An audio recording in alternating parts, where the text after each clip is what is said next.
My name is Nain Whitlock. I am 78 years old. My hair has thinned into wisps of silver, and my hands, once steady enough to guide a tractor down an endless corn row, now tremble when I pour a glass of water. For most of my life, I believed that silence was survival, that if I kept my head down, cooked the meals, cleaned the floors, and smiled politely at the neighbors, then somehow the storms of life would pass without tearing me apart. For 78 years, I lived that way, until tonight, the chandelier above me hummed with light, scattering golden fragments across the polished walnut table. I had spent all day preparing the meal, roasted vegetables brushed with oil, a pot roast that smelled of garlic and thyme, and a porcelain plate so delicate I had wrapped it in a handkerchief before placing it before my daughter. I had imagined her smile, the way she used to call me Queen Mama when she was small, when love was still something we shared. But when she opened her mouth, what came out was no smile, no sweetness, no memory of who I had been to her. "You smell like a barn wrapped in sweat," Lily said, her voice sharp enough to cut through the clinking silverware. "Even the hired help seems more refined than you. You are trash in our luxurious home." The laughter around the table stuttered into silence. I felt the eyes of the guests slide away, as though I were a shadow painted on the wallpaper. My breath caught in my throat. I had spent hours imagining this meal, this night, hoping for warmth. Instead, I was struck down by words that burned hotter than fire. For 12 years, I had heard them whisper, mocking me when they thought I couldn't hear. And for 12 years, I had pretended not to notice, pretended not to feel, pretended I was invisible. But tonight, something shifted inside me. I looked at the plate, its porcelain edge brushing the lace cloth, and then at my daughter, the child I once cradled beneath Nebraska skies, the child who now spat contempt like venom. My fingers curled into fists on my lap, though my face remained calm. I felt my heart split into two, and yet I did not flinch. I did not cry. I did not even blink. Instead, I rose slowly from my chair, every eye following me as I moved toward the hallway. Each step echoed like a drumbeat of war. In my bedroom, hidden beneath my bed, lay a wooden box gathering dust. Inside that box was something no one at the table had ever imagined. When I lifted the lid, my pulse quickened. Stocks, deeds, investment papers, and something far greater than money, proof that silence had not been weakness. Proof that every slight, every insult, had been turned into preparation. For 12 long years, I had built quietly, waiting for this exact moment. I ran my hand over the smooth surface of the documents, the numbers that shimmered like armor in the lamplight.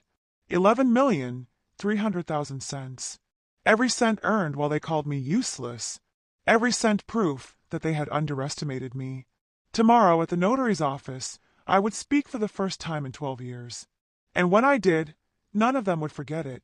Long before the gold chandelier and lace tablecloths, before the sharp words that cut me down to size, there was the soil. Nebraska soil, black as coffee grounds, stubborn as any man I'd ever met. That was where my life began. I grew up on a farm where sunrises painted the sky pink and orange, and where the air smelled of hay, diesel, and fresh bread cooling on the counter. My mother, Cora, tied ribbons in my hair with trembling fingers every summer for the county fair. She never had much, but she had grit, and she passed that grit into my bones. I still remember the day I was crowned Nebraska Farm Queen, 1961. Not for beauty. I had dirt under my nails and grease on my jeans, but for grit. I had plowed the longest route, raised orphan calves, read bedtime stories at the children's hospital, and still managed to bake pies for the church auction.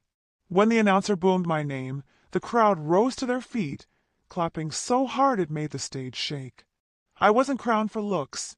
I was crowned for work, for resilience, for being the girl who never quit. It was in those years I met my husband, Frank Whitlock. He was tall, with shoulders broad enough to carry 2 sacks of grain at once. He smelled of tobacco and pine sap, and when he smiled, it was like the world tilted a little toward him. We married young. Too young, maybe, but when you've seen enough winters, You learn not to waste time. Together, we built something with our hands, our sweat, and our prayers. When Lily was born, the world shifted.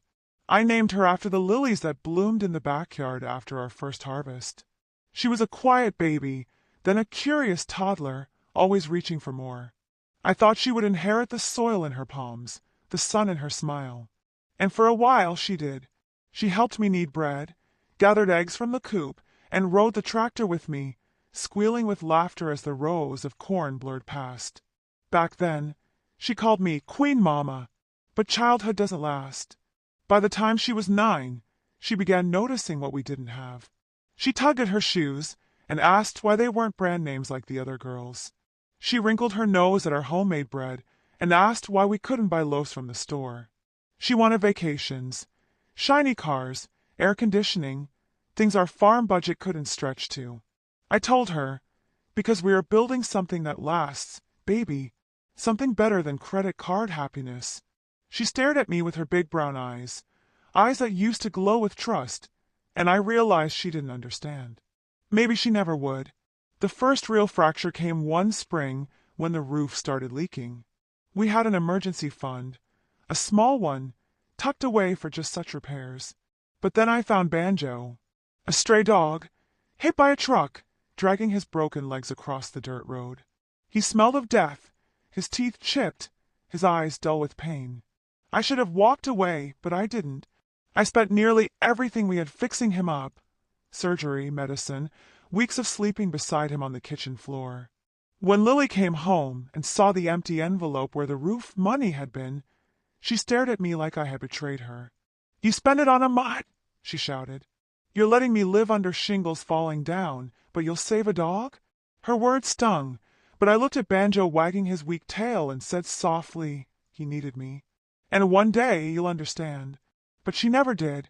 And that was the first time I saw the look on her face, the look that would come back over and over again in the years to come. Disappointment wrapped in contempt. I told myself it was a phase. That love would outlast anger. That one day she would see all the sacrifices I made. But now, decades later, staring at the stack of papers in the wooden box by my bed, I wonder if I was wrong all along. Because tomorrow, when I speak, love won't be the language I use. It will be truth. Teenage years sharpen a child like a blade. Lily grew into hers with makeup, polished shoes, and a voice that grew sharper with every passing year. She stopped kneading dough beside me, stopped gathering eggs, stopped calling me Queen Mama. She wanted malls, sleepovers, vacations with friends. She wanted everything our farm life couldn't offer. By the time she was 16, I noticed the way she looked at me when her friends came over, as if I were some relic of a life she wanted to bury. I still tried, God knows I tried. When her car broke down before senior year, I gave her mine and took the bus to my cleaning job for 4 months. When she needed an outfit for prom, I stitched one from scratch, every seam sewn with love. She looked at it once, lips pressed tight. "I don't want to look homemade, Mom," she muttered and walked away. The little cuts kept piling. When she got married, I offered to help with her dress. "No offense," she said, "but I don't want it to look, you know." I stitched her a silk handkerchief instead, initials sewn in gold thread. She left it on the hotel nightstand after the reception. And still I loved her. Foolishly, stubbornly, silently. Love, I believed, meant showing up even when you weren't wanted. But silence has its cost. Years later, after she had children of her own and moved into a house large enough to swallow 3 of my farmhouses, I visited one winter. She had just come back from Aspen, complaining about the cold tile floors. That night, I sat by lamplight, sewing slippers out of soft chestnut leather and lining them with lamb's wool from an old coat. They were sturdy, warm, stitched by hand with the kind of care only a mother gives. The next morning, I placed them under her chair at breakfast, the way I used to leave surprises for her as a child. Her husband scrolled on his phone. Her boys slouched over cereal. I made eggs, unasked, and smiled when she walked in. "Look under your chair, sweetheart," I said gently. She frowned, bent down, and pulled out the slippers like they were disease samples. "Did you make these?" I nodded. You said your feet were cold. I said it in Aspen, she snapped. Not here. I don't need handmade farm shoes in this house. Her husband chuckled into his coffee. Her boys looked at me, wide-eyed, silent. And then she dropped them. Literally dropped them back to the floor, heel nudging them aside like trash. The room froze. I bent down slowly, my knees aching. I picked them up, not like a servant, not like a thief, but like a woman retrieving something sacred. I placed them in the laundry basket under folded towels, where things deserved softness. A week later, she paraded boutique slippers to her friends. Imported, hand-stitched, designer. Nearly identical in shape, just without my hours, my blood, my heart. That was the day I realized silence didn't protect love. Silence only preserved cruelty. I didn't cry. Not then. Instead, I started keeping notes, dates, words, small betrayals, folded into memory like letters I knew I would one day read aloud. Because I had learned something my mother once whispered to me as a child. When people forget your worth, don't argue. Just leave the table. But don't forget to take the silverware with you. And I had already begun to collect min. It began quietly, the way storms always do. A box here, a suitcase there. At first, it was just her boys wanting more space, then her husband needing an office, then Lily herself suggesting I could manage with less. "Mom, the garage is big," she said one evening, as if she were gifting me something. "We'll fix it up, make it cozy. You won't even notice." I noticed. My room shrank day by day until I stood in the garage, surrounded by bicycles, garden tools, Christmas decorations stuffed into plastic bins. A single cot pressed against the wall. The window was so small the sun could barely crawl through. The concrete floor drank the warmth from my bones. They laid a rug, yes, brought me an electric heater. But no heater can warm you when love grows cold. At night I heard them laugh at the dinner table, voices muffled through the wall. I'd sit alone, spooning thin soup, pretending the taste was enough. I used to tell myself, at least they kept me near.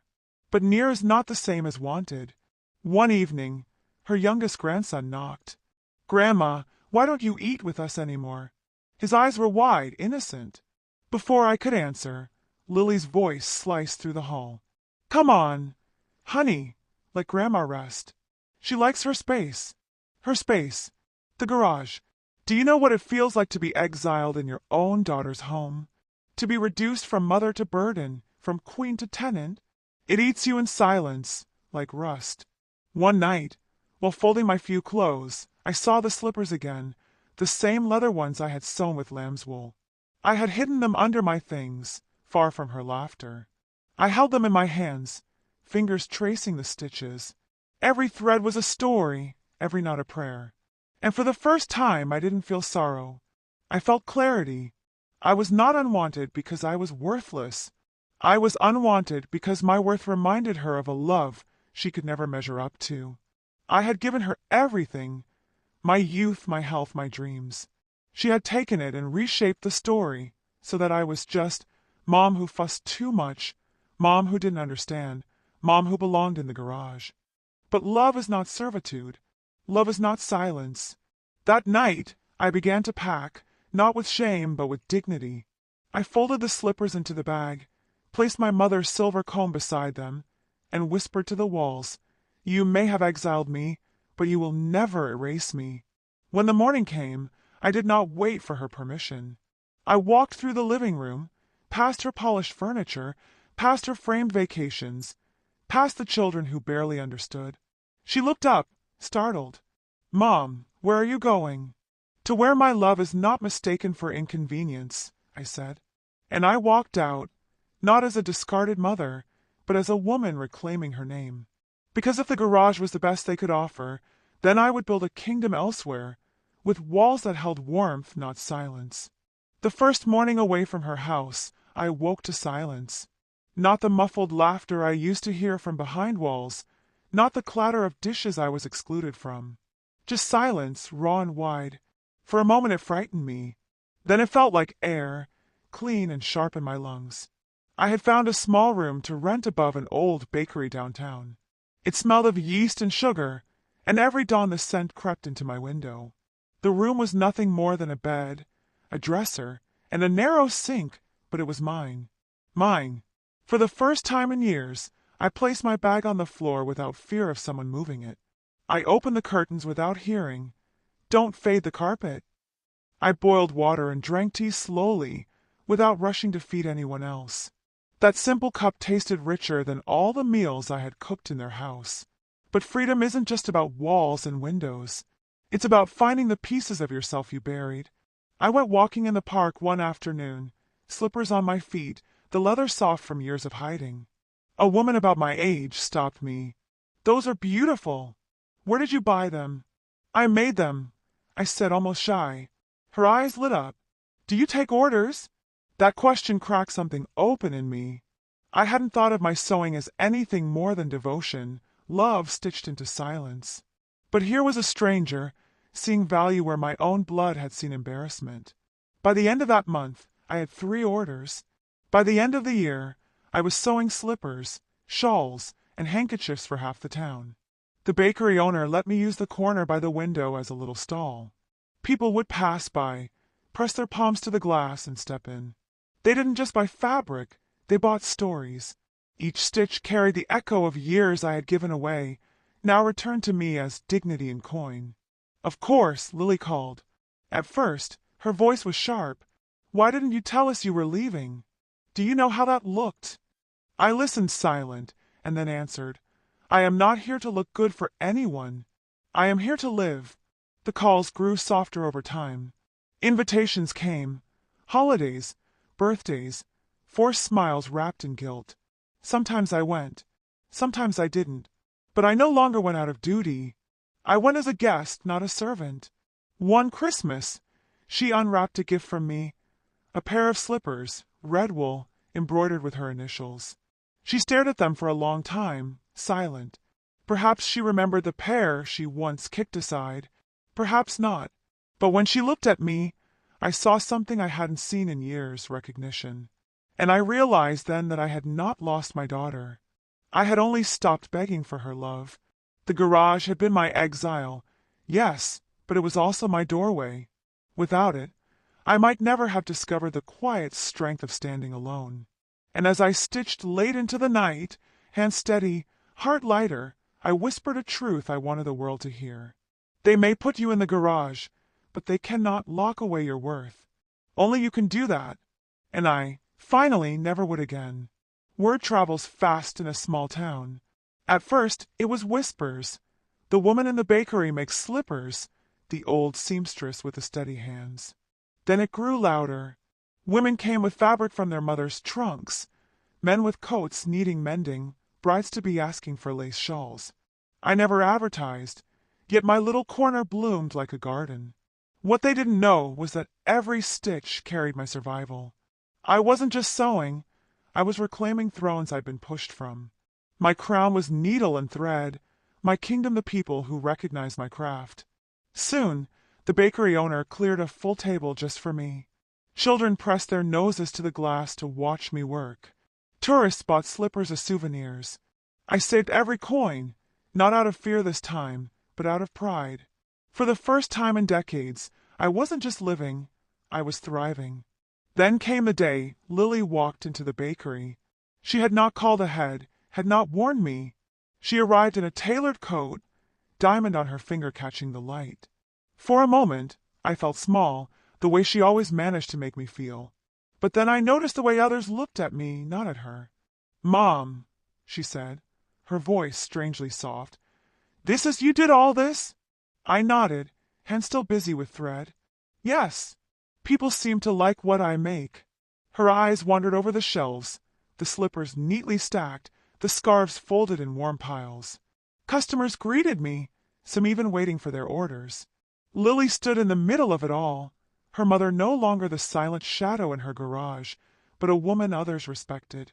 For once, she had no criticism, no casual dismissal. Only silence. And in that silence, I heard what she couldn't say. "You built something I cannot take credit for."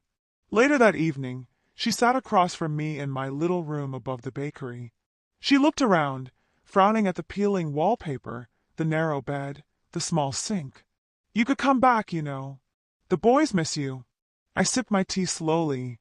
Do they miss me, or do they miss what I used to do for them? Her jaw tightened. She had no answer.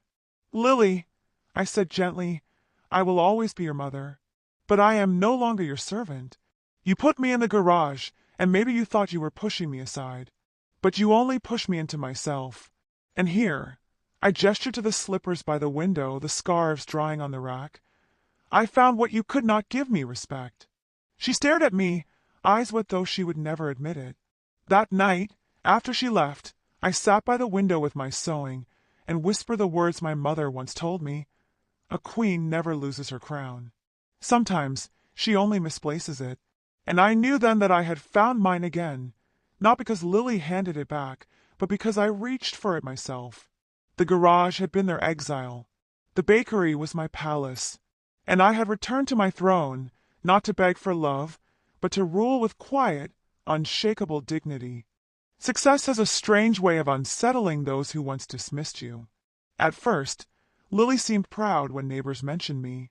Yes, that's my mother, she'd say with a smile too tight to be genuine. But pride soured into something sharper when she realized the story people were telling wasn't hers anymore. At dinner parties, friends would gush, "Your mother is remarkable. Those slippers, that shawl she made me, the way she runs that little shop." Lily's smile never reached her eyes. For a woman who built her life on appearances, it must have stung to know her mother, her old, farm-born mother from the garage, had become someone others admired more than her designer bags or her polished home. One afternoon she came to me, words sharp as needles. "You're making a spectacle of yourself. People are talking like you're some kind of saint. You know nothing about business, Mom. You're lucky, that's all." I looked at her, this daughter I had carried in my arms, the same one who once tugged at my apron, calling me Queen Mama. Now she sat across from me, bristling with envy, unable to celebrate my joy. "Luck," I said quietly. "Luck didn't keep me warm in that garage. Luck didn't sow through tears when you dropped my slippers to the floor. This isn't luck, Lily. It's survival turned into craft." Her lips pressed thin. For a moment, the mask cracked, and I saw it, the fear. Not of losing me, but of losing the power she once had over me. She tried again. "You could still come live with us. We'll make space.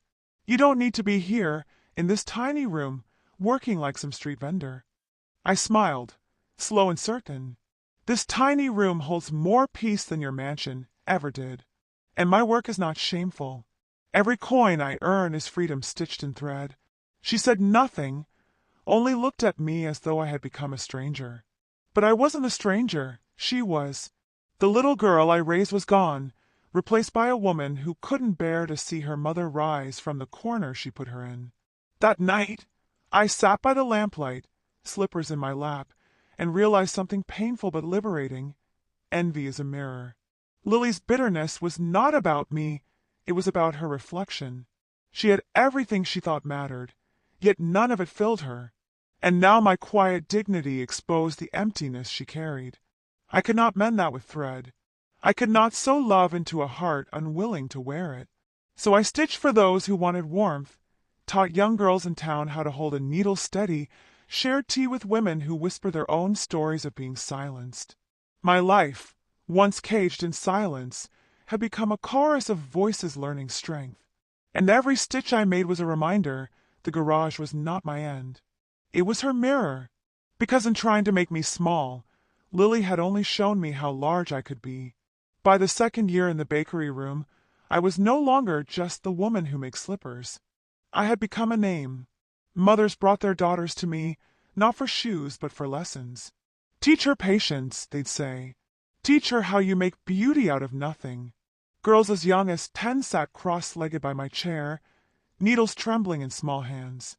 I guided them, not just in stitching, but in resilience. When the thread knots, I would say, "Don't curse it. Don't pull until it breaks.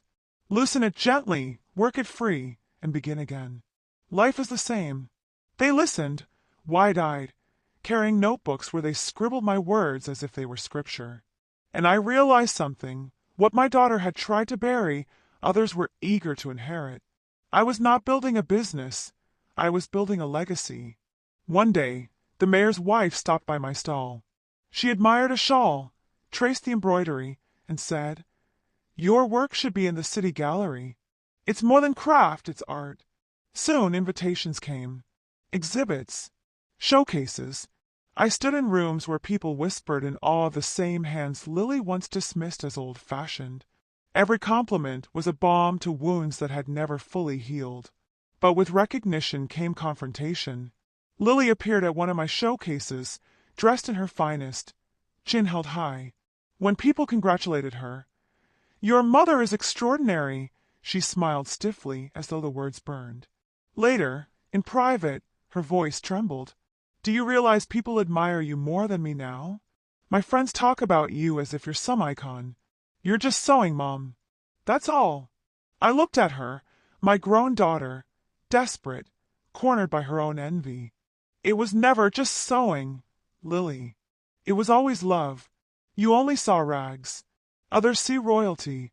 For the first time, she cried, not graceful tears, but raw ones, as though something inside her cracked open. "I don't know how to love like you do," she whispered. "I don't know how to give without keeping score." I touched her hand. "Then learn, my daughter. Learn before your own children put you in the garage of their hearts." She flinched, but she understood. That moment carved itself between us. Not full reconciliation, but recognition. The first thread of repair. And as I returned home that evening, slippers in my bag, I understood my true triumph. It wasn't in the coins I earned or the showcases I attended. It was in planting seeds of resilience in others, proving that worth cannot be silenced, not by exile, not by dismissal, not even by a daughter's envy. I was no longer Queen Mama because Lily once called me so. I was queen because I had crowned myself again. The legacy was not mine alone. It belonged to every woman who had ever been pushed aside, every mother who had ever been told she was too much or not enough. And I vowed, with needle and thread, to stitch a kingdom for them too. It happened on a summer afternoon, the air heavy with heat. I was in the bakery, teaching 3 young women how to stitch soles into slippers, when the door burst open. Lily stood there, breathless, her face pale beneath her makeup. "Mom," she said, voice trembling, "please come with me." The girls exchanged glances, but I nodded for them to stay and followed Lily outside. She drove fast, hands gripping the wheel too tight, eyes darting as if words were fighting inside her. Finally, she whispered, "It's the boys. They don't listen to me anymore. They shut me out. I hear them mocking me, saying I care more about appearances than love. They don't see me, Mom. They don't respect me." I sat in silence, letting her words hang. How strange, I thought, to hear my daughter echo the very wounds she once carved into me. She pulled the car over by the river and broke. Tears spilled, her body shaking. "I don't know how I became this way. I judged you, mocked you, put you aside like old furniture. And now my own children are doing the same to me. Mom, I don't know how to fix it."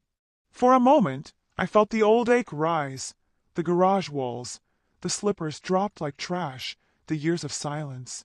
My heart wanted to stay cold, but then I remembered, bitterness is just another garage, one I refuse to lock myself into. "Lily," I said softly, "you are tasting your own harvest, but it is not too late to plant new seeds." She covered her face. "I don't deserve your forgiveness. Forgiveness is not a gift you earn," I told her. "It's a bridge we build together. I can meet you halfway, but you must walk the rest." She lowered her hands, eyes swollen and wet. "Teach me, Mom. Teach me how to love the way you do." I reached into my bag and pulled out the red wool slippers I had made her last Christmas, the ones she had left untouched in their box. I placed them on her lap. "Start by wearing these. Not on your feet, on your heart. Every stitch is a lesson. Patience, care, humility. If you can learn those, love will follow."